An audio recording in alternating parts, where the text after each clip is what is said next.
The Acolyte introduces a mysterious new Sith Lord, and here are all the hints to his actual identity. The Acolyte's Sith Lord, officially known only as the Master, is undeniably powerful.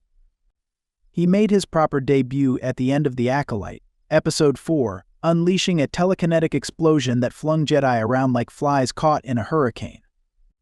He wears a mask, like many Sith Lords, which has led fans to suspect that he is disguising his true identity and is truly someone else in the show. The most popular hypothesis is that the Sith Lord is actually the smuggler Qimir, who is discreetly watching over his potential pupil as she completes her job for him. There is clearly a lot of circumstantial evidence supporting the notion, though it's impossible to judge whether this is very evident. It may be misdirection. If it isn't, here are all the indications that Qimir is the Acolyte's Sith Lord. 6. May has no idea who the Sith Lord really is. In reality, the helmets worn by Sith Lords are not particularly unique. Additionally, the mere act of wearing a mask does not necessarily indicate a hidden agenda. This is a lesson Star Wars fans should have learned from Ahsoka, where months of speculation about the Inquisitor Merrick were dashed with the dismal reveal that he was nothing more than a reanimated corpse. However, the Acolyte appears to be planning a different strategy. Unlike Ahsoka, the Acolyte implies that the mysterious Sith Lord has something to hide.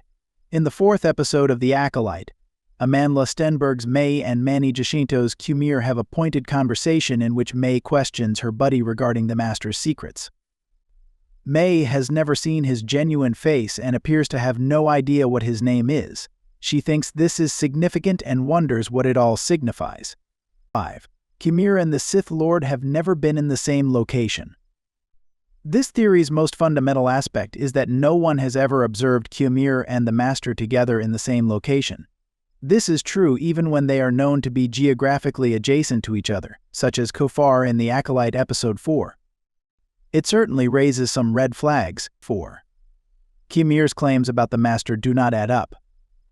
When May questions Qimir about his knowledge of the Master, he responds evasively. "I just owe him," he says. "You know how he collects people." While it is possible that he simply dislikes providing information, Jacinto's performance demonstrates a level of evident discomfort that shows he is dissatisfied with the inquiries. Qimir doesn't want May to worry about his relationship with the Master. Is Qimir merely ignoring May?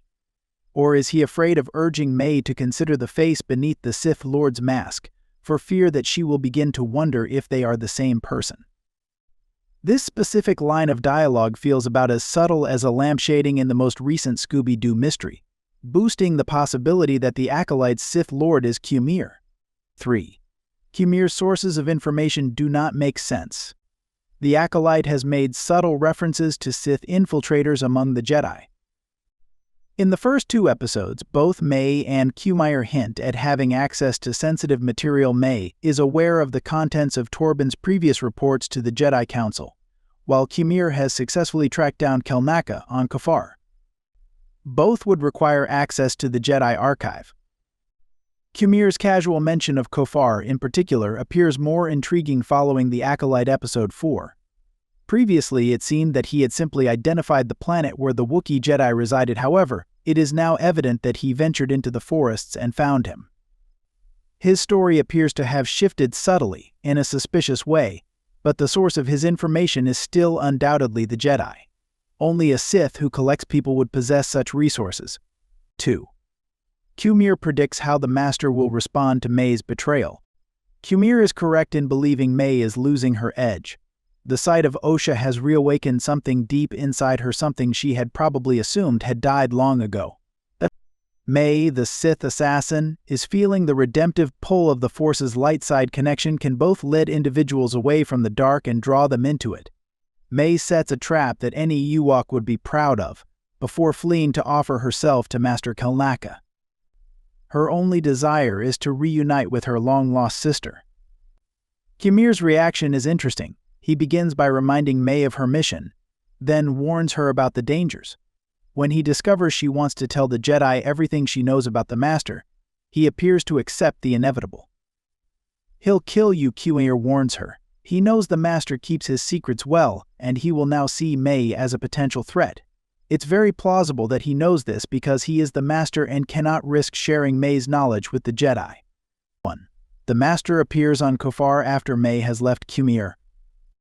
The 5th episode of The Acolyte promises to be an epic, action-packed struggle between light and dark, as the Master, unknowing to May, is on Kofar. However, it's noteworthy that he only makes his appearance after trapping Qimir.